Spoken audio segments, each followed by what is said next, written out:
Broadcasting from Cincinnati, welcome to Queen City Soccer. Get all the latest news on the MLS's newest team, FC Cincinnati, right here. And now, here are your hosts, Eric and Lisa Lorta. It is sensational for Cincinnati. Welcome to the Queen City Soccer Podcast, where we talk about everything FCC. I'm Eric, and I'm here with my co-host, Lisa. On today's show, we will preview the upcoming FCC match with the Richmond Kickers. We have some big World Cup news, very exciting, and we started off with the match that took place Saturday. It was in North Carolina, FCC versus North Carolina. Let's talk about this for a few minutes here. We fully expected FCC to get by North Carolina. That wasn't the problem. Carolina has had some struggles this season, and we were right. They got by them. FCC scores 2-0. Danny Koenig scores in the 37th minute, and Jimmy McLaughlin scores in the 87th minute to put the game away. FCC did exactly what we expected, and honestly, they really did what they're supposed to do against a struggling team. They won. And the game was, honestly, it's never really in doubt. The biggest thing to me that stuck out in the game, the decision-making by Carolina, the passing at times, some of the just the passes they made, some of the decisions that they made were just really bad mistakes, I thought. And I know when you're out there it's a different thing, and they're out there, I'm here, I'm here talking about the game, they're out there playing the game. There's a big difference, but they were, you can see they were strong for a reason. Not that they won't be a good team in the future, and not that they don't have a lot of talent. They really do. They do have a lot of talent. It just needs to kind of come together, and they had some struggles there. What were your thoughts on the game as a whole, Lisa? Well, I definitely thought FCC was the better team out there. I thought Bernie played another solid game. He set the stage for the first Koenig goal. I thought Newton had some great saves. I just like they played maybe one of the better games I've seen them play this year. So. Yeah, I thought so too. Danny Koenig, his goal, with his goal, he became the all-time Cincinnati FCC scoring 17th goal. So he got by Sean Coley and Jibby. Right. So the leading scorer, he's also got one more than Ledesma on the season. He's got, I think they get 6 or something to that effect. Yeah. So yeah, it was a great game. I thought so too. There was a few things that could clean up a little bit. Ledesma got a really questionable yellow toward the end of the game for delaying the game, which I thought was extremely questionable, although most of the time you wouldn't care what that was. It did earn him a suspension for the game then the following on Wednesday. But I thought overall he played really well. I thought Forrest Lasso had a great game. He was coming home to play in front of his home team, his home crowd, being from there. And then also I thought Nazmi Al-Badawi, who was a former North Carolina player, did a really good job too. So I thought it was a great game all around. Yeah, for sure. The FCC road record, I didn't realize this until I actually saw it. 6-1-1 is their road record this year. That is incredible. I mean, it really is. It really is. And especially for a team who I felt like always played so much worse on the road in years past. I feel like that's a really big hurdle that they've cleared, that they needed to clear. Yeah, I think so. The man of the match for me was Danny Koenig. I don't know how you can, you can say Cicerone too, but Danny Koenig for me, all-time scoring leader. How do you go against that? What do you do? Right, hard to. Yeah, absolutely. So, go. So with that, and they beat North Carolina, like I said, and we talked about this last week. We talked about them getting 6 points on the table, because we expect them to get past Carolina. And while Bethlehem was tough, they're playing at home. We expect you to get by there, and which perfect segue now. Let's talk about the Bethlehem game. Do we have to? It wasn't all bad. They didn't play a bad game. Well, I think if Alan Koch's comments after the game are really interesting and really kind of sum up what I was thinking. He said obviously the better team in the first 45 minutes deserved to be a goal ahead, talking about Bethlehem. If you offered us a point at that stage, we would have taken it. And I felt exactly the same way. We even talked last week about how we would be really content with them getting 4 points over the 2 games. And in my head, I was thinking that 3 points would come from North Carolina and the 1 point would come from Bethlehem. But for it to play out the way it did, even though we were down 1-0 at half, was really frustrating. Yeah, the funny part about it is that I just, that goal they gave up, that first goal they gave up, it shouldn't. There was 3 guys, including the goalie. The goalkeeper was there. The keeper was there. There was 3 guys in front of that guy. He shouldn't have got that shot off. No, I don't think it was Evan Newton's fault. I think Evan Newton. Well, I mean, maybe he was not in the right position, but I mean, it wasn't like one that you thought, "What were you doing? How'd you miss that ball?" Kanon was hurting on the play, on that same play when he dove for the ball. Right. He went to slide for the ball or whatever, messed up, Right. So messed up his leg or something. I don't know what he hit, but he was out of the game after that, shortly after that anyway. Yeah, he tried to continue, but yeah, he wasn't going anywhere. And I do think Forrest Lasser came on and played a really solid game back there. Yeah, for sure. But that first goal, like I said, I mean, that was just, and you give it to him, okay, fine. Because that happens. I feel like that's been this team this year, where you're like, they play great, and then they have one giant defensive breakdown that gets in the net. And it seems like the other teams, as they play them, they don't get a lot of opportunities. But when they get a goal, it's like, what the heck? How did that happen? That's the one, for me, that's the one thing about this team that has been kind of frustrating. And when I say frustrating, I mean as frustrated as you could be with a first-place team right. that's 6-1-1 on the road, I mean. In a city where we're used to people losing. Here we are complaining. Oh, my goodness. And as we talked about last week, Bethlehem always seems to be a tough game for FCC. This was no different. There's something about Bethlehem. I don't know what it is. Sometimes people just got your number, Bethlehem came out and scored in the 29th minute of the first half. There were 3 people there, including the keeper, surrounding the shooter, and he made the shot. Just, yeah. The match went into halftime with Bethlehem up 1-0, but in the second half, in the 66th minute, Nazmi Al-Badawi, I might have had that right. You might have gotten it. I might have got it right. Scored to tie it up, and just 2 minutes later, Russell Cicerone, within 2 minutes, Russell Cicerone made the go-ahead goal that put FCC up 2-1. The very next series for Bethlehem, they kicked it off, took it right in for another goal, tied the game at the 69th minute. These 3 goals, 3 by both teams were scored in under 4 minutes in this game. And it will stay this way. The game ends up level at 2. The worst part of this is not that FCC tied the game or gave up the tying goal. It was the fact that it was a complete breakdown that could have been prevented. Both goals could have been prevented. And you could just see the play unfolding as soon as they went to attacking third. When they went into the attacking third on that last goal they got, right as soon as FCC scored and Bethlehem rolled down there, as soon as they got into that third, you knew it was going in. You knew it. Oh, yeah. I mean, it unfolded. You watched it unfold. Nobody covering those guys. But I think we're even missing one of the biggest frustrations about that part is at that point they were playing up a guy. That's right. We didn't even mention that. Yeah. No. One of the Bethlehem players got a red card. I don't remember who it was. It was for a headbutt. Who did he headbutt? Well, he got the yellow card for the tackle on Jimmy McLaughlin, which Jimmy McLaughlin was furious. And that's not something you don't, I mean, Jimmy plays with a lot of passion, but you don't often see him lose his cool like that. So no, you don't. I feel like there maybe was a little bit more that I didn't quite catch. When I went back and looked at it again, I still didn't quite catch what made him just so angry about it. But Jimmy got up, slammed the ball down, got in his face, and the ref immediately was like, you got to give me a chance to deal with this. And it just broke. He showed the yellow card, and it just continued to break down from there. We were sitting on the other side of the field, and it was actually hard to even follow what was going on. But you could tell the people whatever was going on, the fans that were sitting on that side of the field were irate immediately. Yeah.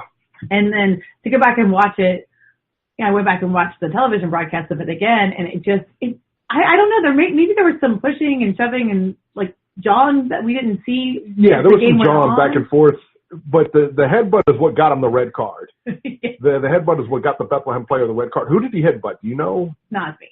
Okay, so he did. It was Nasmi. So, there which may was have been a little beautiful over-exaggeration of the effect of the headbutt. It looked like I was watching pro wrestling. It looked like I was watching WWE or something like that. I put his head. Sorry for him because he definitely made the motion. You can't touch another player. But... Listen, man, you can't touch another player. I get it. But he laid his head on his forehead, almost like if you're doing a face-off or whatever. If you're doing a stare down with somebody and you put your head right up toward their face and they do the same and you're kind of like... He just lost his balance and fell over. It looked like you hit him with a sledgehammer, man. I mean, he collapsed to the ground like he got shot. I was like, are you kidding me? And, when we're live, we don't see a lot of that because, again, it's just the angle and everything like that. When I saw it on replay, I'm like, seriously? Well, I think what's really telling is if you look in the FCC notes on their FCC's website, it says that the booking was sent off for appearing to headbutt Al-Badawi. So, I mean, even we're admitting that there may have been a little That's awesome. trickery going on there. That's awesome. Appeared to headbutt. Yeah, I mean, he just put his forehead on the other guy's forehead, and it wasn't. There was no malice there at all. I mean, it wasn't, he wanted it. There was some bravado there. There was some malice because he was in the middle of trying to incite a riot. I don't necessarily think that the booking, even if Nazmi played it up a little bit, I don't think them sending him off was the wrong move. A little bit. No, I don't think so. Clearly, he had bad intent from the second he got up because, I think one of the things that set Jimmy off so much is that before Jimmy was even up, he was waving his finger at him. And just emotions got out of control in that moment. And he didn't try to get his back in check. Listen, I've heard of glass chins, but come on, man. Come on. That was like China right there, man. Like a China chin. It is professional soccer. Yeah, there you go. But hey, it worked out to our advantage. And so that was very early. Do you have the time on that by chance? It was the 52nd minute. 52nd minute. So right after the half, this happened. Yes. They're up a man. And they go up 2 scores right away. Yes. They tied it, and then they go up a score. I'm sorry. They go up. They scored 2 goals right away, and they just couldn't get their footing back. Drove me nuts. That last goal that Bethlehem put in should have never happened. No. And even everybody said it was a complete mental breakdown, a complete defensive breakdown. It's almost like they weren't even ready to play. Like they were still high off the other goal or celebrating the other goal, and then boom. It was a high emotion night. Yeah.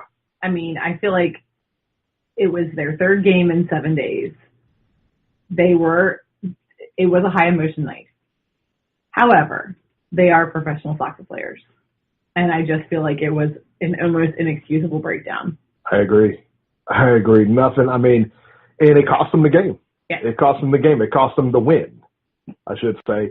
They tie it and get a point, and, we got 4 points. And we'll take it. Don't get me wrong, but... Well, as we were leaving the game, I said to you, if we walked into this game saying that we're going to tie, we both would have been okay with that. Sure. Because 4 points 100%. out of those... Yeah, but that week was what we were hoping to get out of it, really. Right. But the way that went down was very frustrating. It was, yeah. I will say, though, one more reason that I really like Russell Cicerone is what he had to say after the game. He said, whenever we play, we always expect to get 3 points, definitely 2 points dropped. I just love that. I kind of followed a couple of the other guys on Twitter the next day, and that was all of their sentiment is that they were apologetic to the fans. They felt like they let everybody down. They felt like they were not taking any kind of moral victory from that. And I feel like that's good to see at least. Yeah, for sure. And it was like in any other scenario for us to tie Bethlehem because Bethlehem always seems to have our number, Well, Bethlehem is a tough nut to crack because they're a feeder team to Philadelphia, so you don't know who's going to be on the field or on the pitch each time when you go in. Right. They played Orlando City B last year. And there were 6 guys on their starting roster last night that play MLS from time to time. So even though they're often not high in the table, it's a little bit deceiving because of the way that Philly uses the Bethlehem squad. Right.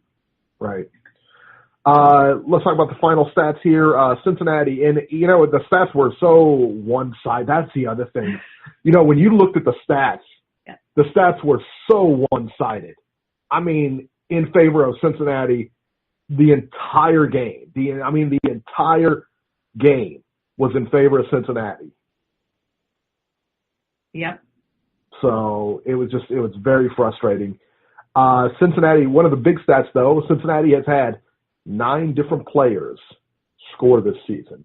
I think that is an incredible stat, and maybe the thing that makes me the happiest of their compared to last year. I feel like they've really grown in that respect. Last year, if GB didn't get a goal, we weren't going to win. I think it was like... so it's really nice to see them, even when you've got your high scorer in the game. Ledesma's leading the team right now. When he's in there, it doesn't mean he's the only one getting looks. Right. We had a Coley, and he was the only one that scored. And then we had, because he was the one we depended on. Oh, sure. If the ball was going to go in the net, it was because John was going to put it in. Right. And then we had GB. And Danny picked up some slack there, he too. He did. He absolutely did. It was Danny and GB. But, the two of them, if you didn't have them, the ball just wasn't going in the net. No, but now we're talking about 9 different players, man. It's definitely some growth. It's good to see. You got guys that can shoot it from anywhere now. You got anybody can score. Everybody's becoming a threat. Well, the other stat that stuck out to me, Blake Smith got his 3rd assist of the season. He's got the 2nd highest number of assists with just 3. So I feel like that's a really good sign too. We're doing a good job of playing team ball. Yes, for sure. The man of the match for me, and I want to talk about him for a minute here, is Russell Cicerone. Where did this guy come from? I don't know. He's like lightning in a bottle. Yes. And he's quickly becoming the guy to watch. For sure. It really he's is. Young. 24, isn't he? 23, I think. Is it 23? Mm-hmm. Yeah. So he's fun to watch, and you can just see and look at him back there and think he's got a ways to keep developing and keep growing, and I think he's got a future with this club. I think so too. He's so fast. Did we mention? I don't even think we mentioned him last week. We were talking about going to the MLS and this and that, last week. I don't know that we mentioned him. Maybe we did. I don't know. But we'd only seen him play once. We only seen him play once, But now we're starting to see him so well a couple of times now, and it's like, wow, And I should say this is the first time we've noticed him. This really is. It's the first time we really took note of this guy coming out there, and he's quickly becoming a guy, that you're watching, kind of like a Koenig or kind of like a Ledesma. You're watching what he does. Well, I don't know if you noticed, but Ledesma was out because of red card or yellow card accumulation for this game, and we haven't even mentioned that, right? Because between him and Danny and Blake Smith and Jimmy McLaughlin, they all were able to. You didn't really even miss him out there. I do wonder what might have happened if we'd had Manny or Ledesma in there, but Cicerone is a big reason for that, I think. Well, I will say too is that the problems with the yellow cards and red cards that we had last season are nowhere near for what we have this season. They seem to be a much controlled team, or a more controlled team than they were last season. But I don't feel like they've lost aggressiveness. I don't either. It's just before it was almost like they were playing street ball. Right. They were the bigger bully on the field. It was the only way that they could get ahead. Where now I feel like we've got a little more strategy going on. I kind of can see Alan Koch's strategy working. Yeah, playing prison rules. That's not good. All right, attendance for Wednesday night. Oh wait, you didn't let me do my player of the game. Well, you don't get a player of the game. That's it. All right, we're moving forward. All right. Go ahead. Anyway, my player of the game was Blake Smith. I don't know that he shows up big on the score sheet, although he did have an assist, but I definitely noticed him playing. He's a guy that, because he took Andrew Wiedemann's number, 23, that was the way that was the only way I noticed him at the beginning of the season, was thinking, oh wait, that's not Andrew Wiedemann, that's a different player, and I had to look up who he was. Right. The last 2 games, I feel like he's come into his own for me, where I've really appreciated his play in the midfield and looking forward to seeing him develop as we go on. Yeah, I think so. And yeah, he's really coming on too. There's a lot of guys that as the season goes forward, you're watching them develop and you're watching them like that guy. Now we're starting to notice them. Right. Now they're on there. Now we're not just looking at Koenig anymore or Ledesma anymore. We're looking at a lot of different people, and it's really fun to watch. Well, and Blake was able to. I mean, he was involved in both the goals. He got an assist on Ciceroni's, but on the goal before that, he's the one who crossed it into the box too, and then it bounced around a little bit before Al-Badawi was able to knock it in. So I just felt like his influence was definitely noticeable out there. Yeah, for sure. So the attendance for the Wednesday night game is 22,470 for a Wednesday night. Right, and I believe, if I remember correctly, I think we're around 17,000 for season ticket holders. So that's an extra 5,000 people that either walked up or just bought tickets on their own. Now, 22,000 on a Wednesday. Right. I want you to let that sink in, all right? Because there was 15,000. I think there was 15,000. 15, right around 15,000 for the Minnesota game last week. But again, that was a cup game. You had to buy your tickets extra. It was not in the season ticket pack. So, You're a little disgruntled about still. Yeah, I'm a little disgruntled about that. I'm just saying. Even though no other team includes them in their season ticket. I'm just saying. I'm just saying. I'm going to say a lot of things. I'm going to talk to Birding about that. I'm going to get him on the phone here, and he's going to answer to me. That's what's going to happen. Eric Lorta.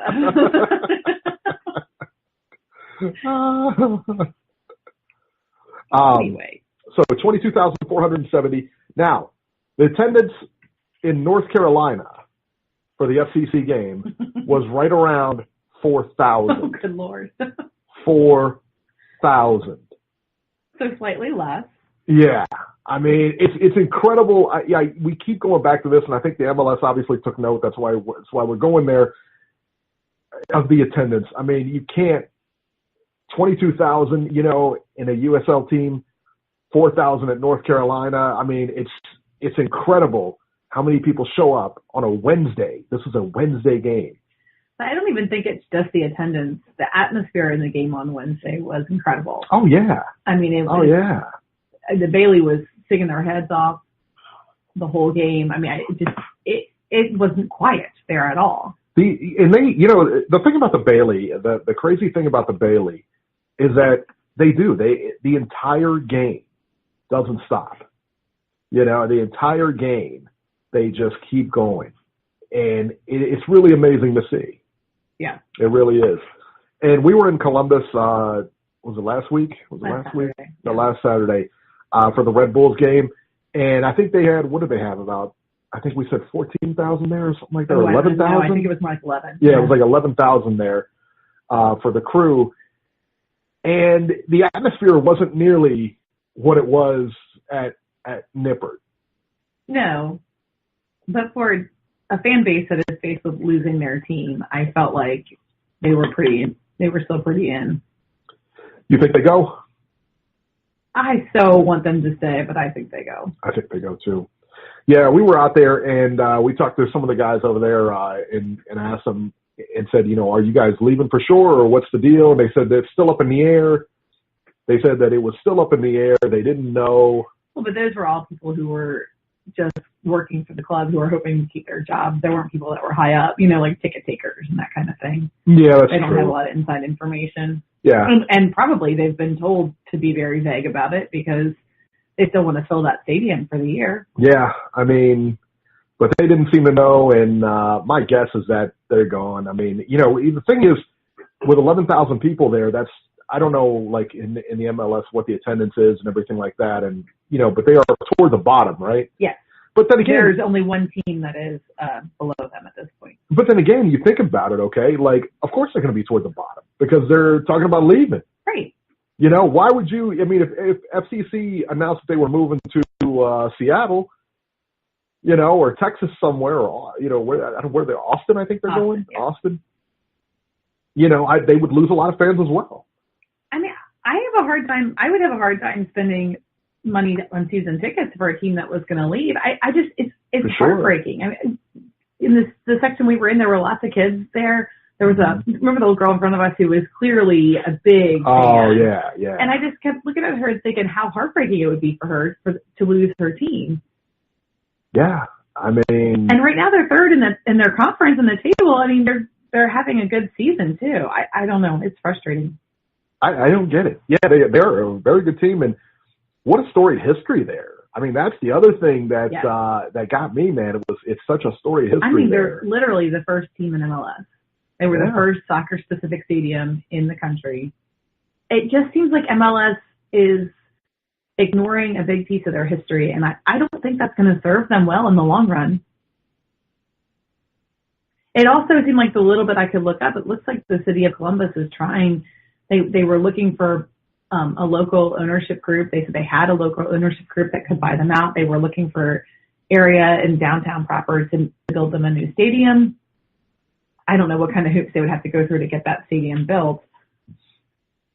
I mean, it certainly isn't a done deal, but it does not seem like the ownership group that bought them is at all interested, that they just wanted to leave, and that's really frustrating. Yeah, I would agree.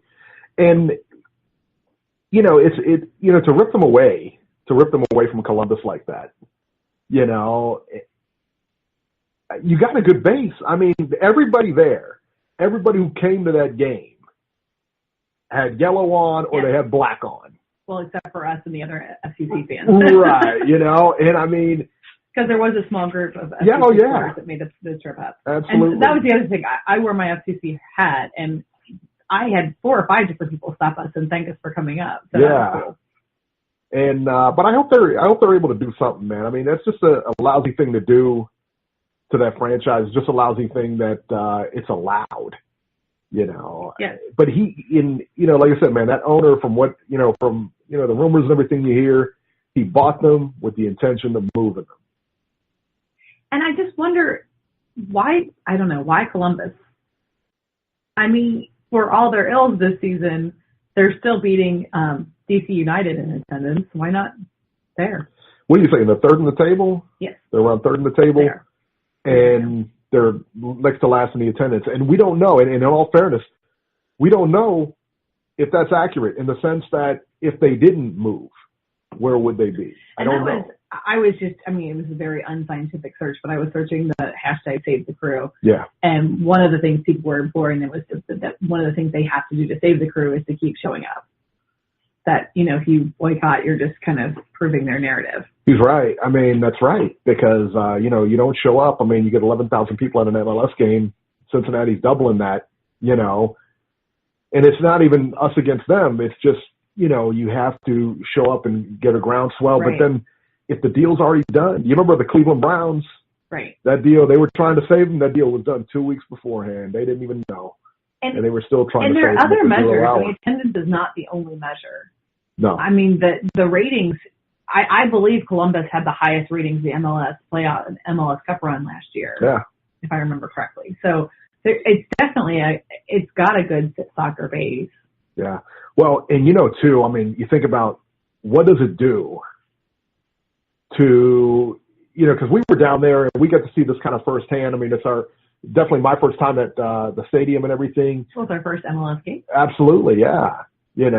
And it was a great experience and everything, but you got to think about, like, when you get an MLS team and when you get a soccer team, the Red Bulls are my favorite team in the sense that the way they do things with their youth. I mean, the youth groups, the way they've grown it, they have the Red Bulls, they have the Red Bulls 2, they got another team under that, and then they got all the Red Bulls. Columbus does the same thing.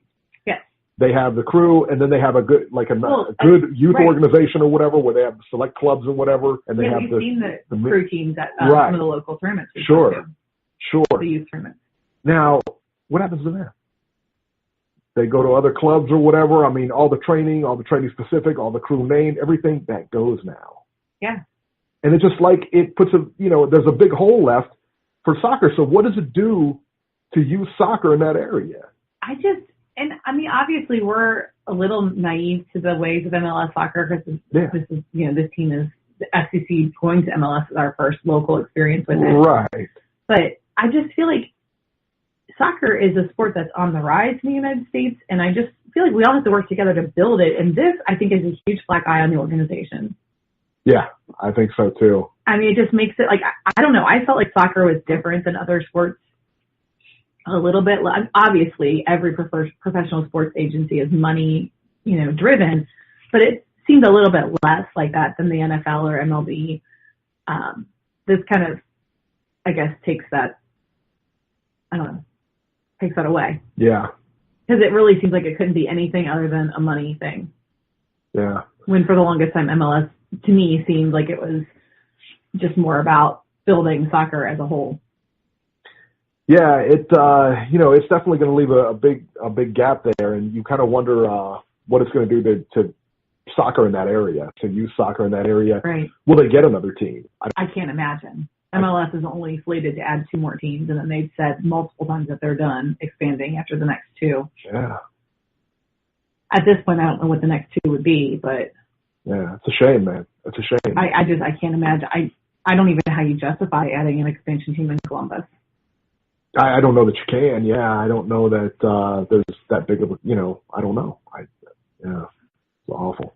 All right. Let's talk about the game preview here today. Saturday, June 16th, against the Richmond Kickers. Now, this is, and we're going back, we really could have came out with 9 points now. We're staring the barrel of 7 points now. I fully expect FCC to win this game against Richmond. We watched them earlier on in the week take on Penn. Yeah, they weren't good. No, they were not good. They're not good, and Penn is not very good either. I'll be honest, man. Penn doesn't seem very good to me either. No, that was a ugly bit of soccer that we watched. That being said, hey, anything can happen. It just takes one. It just takes a breakdown. It just takes whatever. But as a whole, this will be the 4th meeting between FCC and Richmond, and FCC is unbeaten in the previous 4 meetings. Yeah. So we should win. We should. Oh, we should have won Wednesday. We should have won Wednesday too. Yeah, we should have won seriously, Wednesday. if you put all the facts of that game on paper, there's no way you would think they would tie that game. But the funny thing is if you would have told me in the last 3 games that we were going to come out with 7 points, that would be what I would shoot for. Yeah. I would even think 5 is an acceptable result. Yeah. But after Wednesday, nothing Wednesday but wins against Richmond is acceptable. You need that now. That's what we need right here.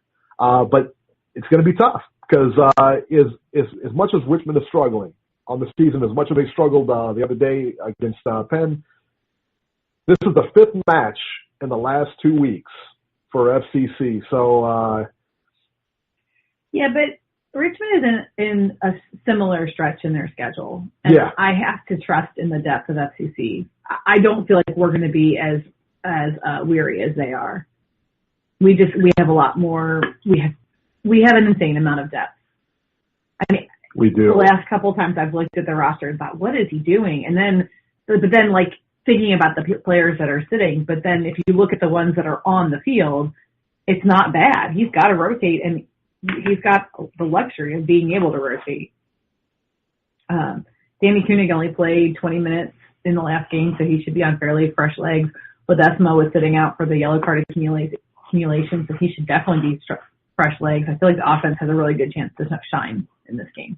I think so too, and like I said, I think it does accumulate to a win. They're not a very good team. Speaking of Richmond here, I know they're struggling this year. I don't mean that in any, kind of disrespect against Richmond, but they are struggling. If you ask them, I'm sure they'll tell you. Well, probably not, but they are. Maybe they wouldn't cop to that. I don't know, So I think we're looking at 3 points here. We're also looking at a large draw for the game. The general seating has been sold out. There's going to be a rocking crowd there tonight. Yeah, it's going to be huge, and it's going to be hot there too. So it will be hot. That's for sure. Yeah, so absolutely. So if you're planning on going, just know that it's going to be very, very hot. And know that you should buy your tickets in advance. Walk-ups are going to be limited. Is that right? Well, like I said, general seating has been sold out. So Cincinnati Zoo night, so Sam the Eagle will be making a pre-game flight. Love Sam the Eagle. I don't like him better than Sprinkles, but Sam the Eagle. Well, Sprinkles is hard to live up to. Oh, they're shutting kids down, boy. You see Sprinkles at the head. Shutting them down. Boy. Except for that little 2-year-old on Wednesday. He gave him him mercy, man. But the kid was literally like 2. Sprinkles making them kids cry, boy. Reminds me of you. Shutting them down. Sprinkles is the man. So FCC still at the top of the table with 27 points. Lou City with 23. Charlotte Independence with 21. And Pittsburgh rounds out the top 4 with 21. Over there on the Western Conference, the Real Monarchs with 31 points. Is it me? It just seems like they are either like on the other side of the table, there's such an imbalance there. Yeah. Because you got 31 points, 28, 28, 26. So you got Real, Phoenix, Sacramento, and Portland in their top 4. You know, and then you look down. You know, you got 13 points, 11 points, 10 points, 10 points. You know. It does seem like the last 2 seasons there's been a big gap between the haves and the have-nots on the Western. On the Western, right. On ours, on the Eastern, man, it just seems like everybody is so good. I mean, we got a lot of tough teams, man. One thing to take note in our conference, too, although we should enjoy our seat at the top, is Blue City has played 3 less games than we have, and we're only 4 points ahead of them. So that's something to keep our eye on. Because after this game, we've got a bit of a break. I think 11 days off after the game Saturday. So it's an important one to win. We got to have 3 more points. Well, thank you, Debbie Downer. That was nice. What a bright little ray of sunshine you are for reminding us that, you know, Lou City's played 3 less games and, you know, your spot on the top is just very limited now. I didn't say that. I just said it's something to keep in mind. Wow. Lou City's clearly having a good season, unfortunately. They always have they had a good season last year, right? But they are still making their Open Cup run, so that is something else that's going to wear out their legs, so we've got some hope. There you go. Yeah, Lou City's always, man, they're good. They're a very good team. All right, let's talk about some FCC news as I enjoy a sip of my FCC water. You're such a sucker. It's only $1 at Kroger's. Go get yourself something. Let me tell you what. And you literally don't drink water ever. Except FCC water. You're such a homer. I am not. Let me tell you this. That water. You slap FCC on it, you're going to buy it. And let me tell you what. That water is like a fresh spring. I've never tasted anything like it, to be honest. I don't think you even drank any of this water. You just bought it. I drank it. What do you think? I just bought it and put it on the shelf? I mean, I put one on the shelf as a commemorative. You know? The children drank it in our house. Well, I'll tell you what. They liked it. They liked it. And I tried it, too. I tried it. It was like a fresh spring. It is unbelievable. I'd rather drink that than... Full disclosure, it just tasted like water. Water blessed by angels. I mean, it didn't taste bad. It tasted like water. Blessed by angels. Bottle was cool looking. I'll give them that. Well, yeah, it was cool looking. Of course it was cool looking. So, FCC news. The big news this week, announced just yesterday. La Liga is coming to town. FCC will host RCD Español on July 28th. Español is part of La Liga. La Liga, as you know, has Barcelona, Real Madrid, Valencia, etc. Español finished 11 of 20 in La Liga. So they finished mid-range in La Liga. Very good team. Storied history over there. Good stuff, man. Yeah. I mean, how exciting is that? It's one of those things I start to think, oh, well, it's just a friendly. Who cares? But I got a big smile on my face. I do too, man. Word is that Barcelona and Real Madrid turned us down because they didn't want to lose in front of our home crowd. I mean, for sure. Right. Full disclosure, I don't know if that's true or not. It's just... Full disclosure is definitely not true. I mean, I didn't have to look it up to know that that's not true. Hey, listen, I don't know. You know, I do think it would have been interesting to try to branch out a little bit and bring a different league. It would have been cool to have a South American league or maybe the German league would have been fun. But yeah, that would have been Dortmund. Bring Dortmund in here. I don't think. But anytime we get to see a higher quality of soccer is a win for the city, I think. Oh, think about it. We're still USL. I mean, we're USL, and we're getting really, really solid teams, real cool teams, man. It'll be a fun day. Well, again, I mean, we had Crystal Palace here our first year. That was a fun premiere, yeah. Probably my top 3 games of all time. Yeah. That one. Yeah, I would say so. I mean, just being there for the premiere, just the energy that it brought, it was amazing, man. That was definitely a reality check for me. For sure. For sure. Because I was like, they might win. Whoa. Yeah, no. I remember on the way to that game, you're like, I think they could win. I'm like, you're out of your mind. You ain't winning that game. And you actually didn't say that, which is unusual for you. Well, I said it in my head. Solution for a little bit. I just patted your head and said, okay, let's have a good game. And oh, you're such an idiot. Forrest Lasso was named in the USL Team of the Week. FC Cincinnati center back Forrest Lasso has been voted to the USL's Team of the Week for Week 13 after a standout effort against his hometown North Carolina FC on Saturday. He had 11 clearances, 3 blocks in that game. Look at that. That's good. Neither one of us picked him for our man of the match. I did, but you glossed over it, so I didn't have a chance to say it. Oh, you picked him? It's on my paper. Yeah, well, yeah. Maybe what pens will do, huh? You just wrote it down. We'll go with that. The other accolade we got this week, Evan Newton was a save of the week. Ah, very good. Not quite as prestigious because it is fan voted, so I feel like any time an FCC player is up there with our fan base. No, I don't think so. No, I don't think that. I think that's still, if anything, that might even be better. I mean, think about it. I mean, fans vote on it. Well, they gave you 4 options. I mean, he had to make the option. Yeah, absolutely. His goal was, it was a great save, don't get me wrong, but it wasn't it was right in league with the other 3, I thought. Not giving him many props. Wow, not giving him any props at all. He destroyed the vote. He was like 71% or something. And you just thought it was an average goal save, huh? No, I thought it was level with the other 3 nominees. We're in first place, but don't forget about Louisville. Are you like a secret Louisville fan or something like that? Oh, God, no. They play on the baseball field. Of course they play on the baseball field. Yeah, it's a very good team, though. Very good team. Got to give them props. Mm-hmm. You've been doing it all show here, I have not, no. Sounds like you have. Just me. All right. Just trying to bring a little realism into the show. Wow. That's all. Wow. Let's talk about some soccer news, and then let's review the World Cup. Oh, one other FCC news, sorry. Yes. Tyler Gibson has been cleared to play. So that's big news. All right, there you go. He still has to get match fit, so I don't think we'll see him anytime in the next couple weeks still, but good to hear him progressing. Well, hey, he's got to stay ready, match fit. That's it. All right, let's talk about some soccer news here. The big news. The World Cup is coming to the United States in 2026. I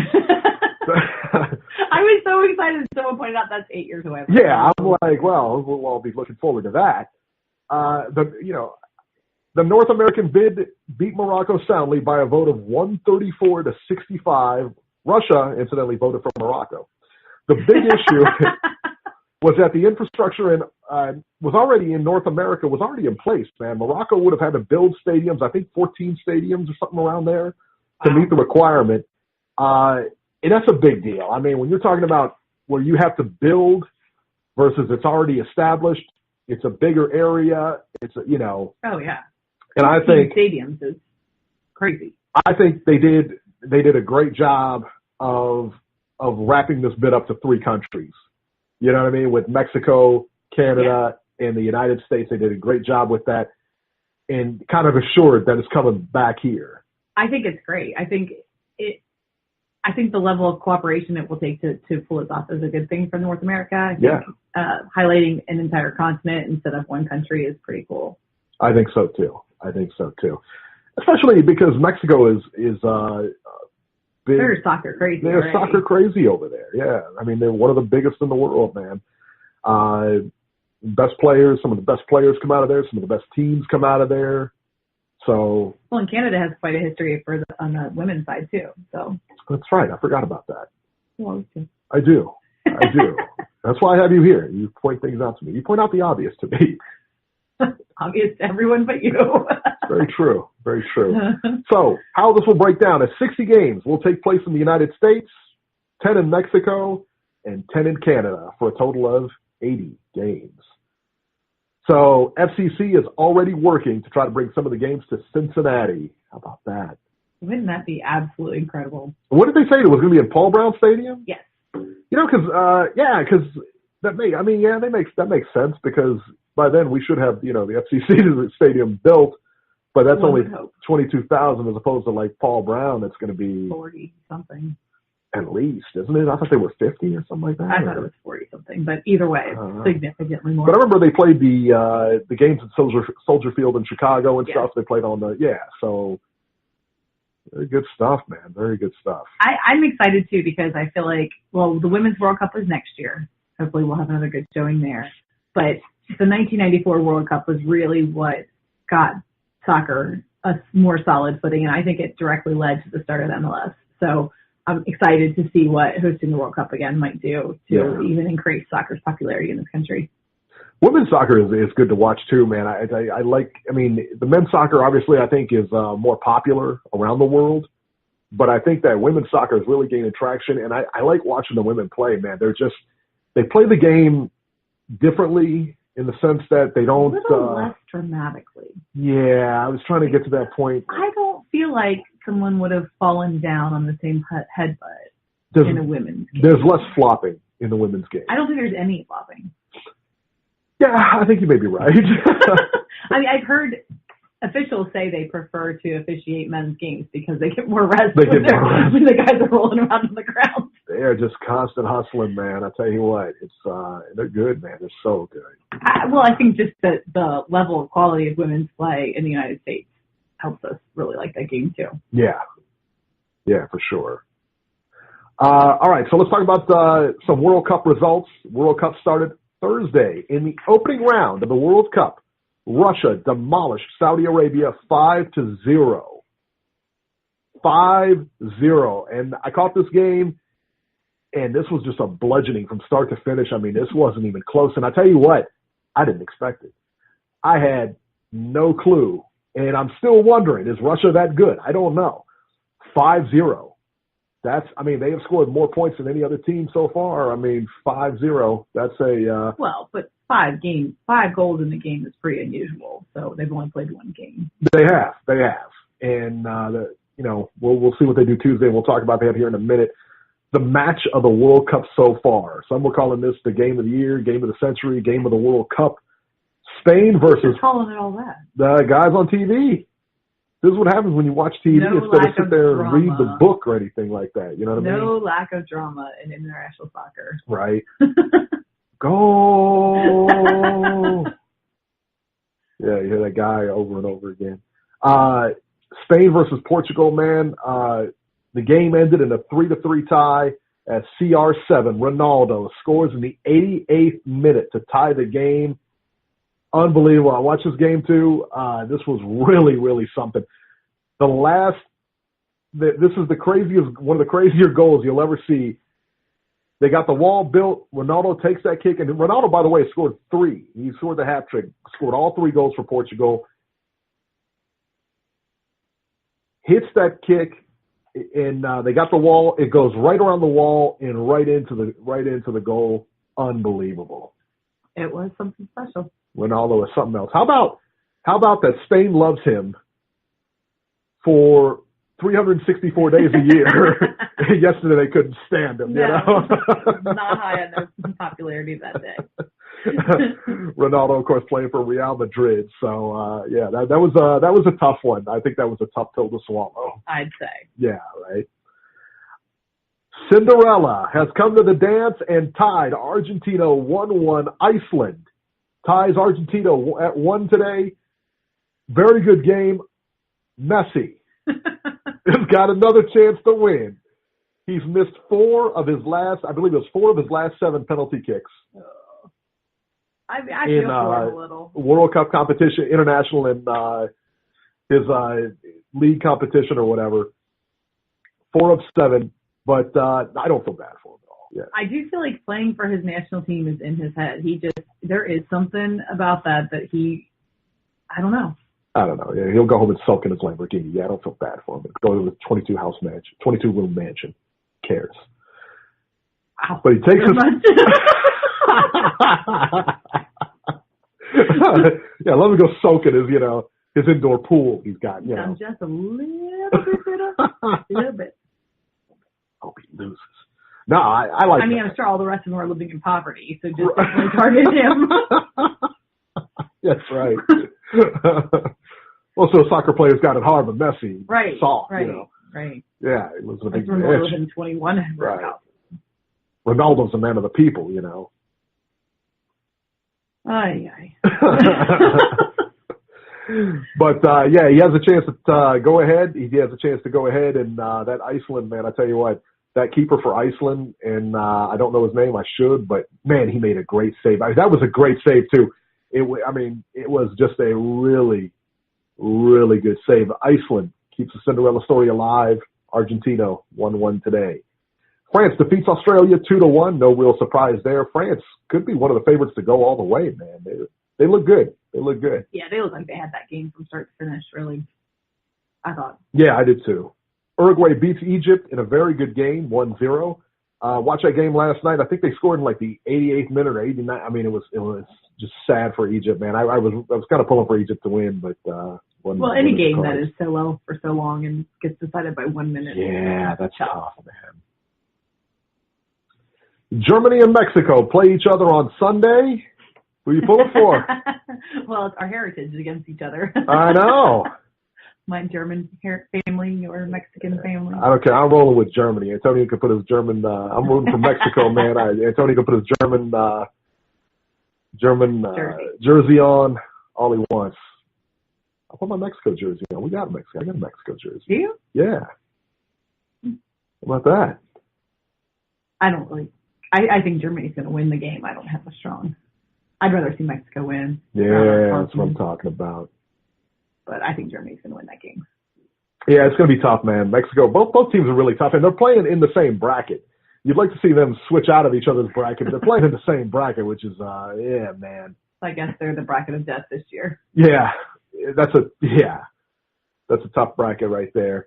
Let me tell you right now, though, the game I'm really looking forward to is Russia versus Egypt on Tuesday. Egypt, a very tough team, very strong team, very good team.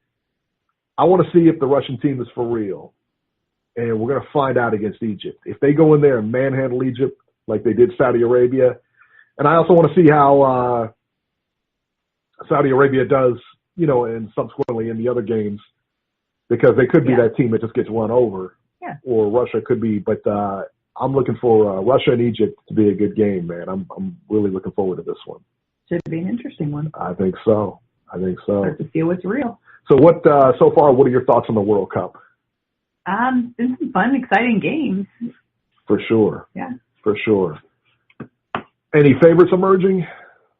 I think it's hard to tell. It is. It is hard to tell after one game, and the second round starts tomorrow. I think there's 2 late games tomorrow that start the second round, and then Tuesday it brings into the second round also. So this part almost feels like exhibition at the beginning, where the stronger teams are doing what they're supposed to, and you're not real sure who the weaker teams are just yet, but you have some idea going in. You think Iceland makes it out? I wouldn't think so. Wow. Yeah. It'd be a fun story, but I wouldn't think so. If they make it out, I don't think they make it far. No. Once they get to that round, 16, man, that's tough. Do you think Russia's for real? Playing in the home country? I think it's hard to discount what playing in your home country will do for you. So, I don't know. I don't know either. It'll be interesting. Definitely a boost. The Egypt game, I'm expecting Egypt to win that game, but if Russia wins that game, they got a real good look at coming out of there, and then they're going to be tough to beat. Anything can happen then. Anything. There you go. That'll do it for this edition of Queen City Soccer. Make sure to tune in next week for more FCC and World Cup news. Until then, we will see you next week.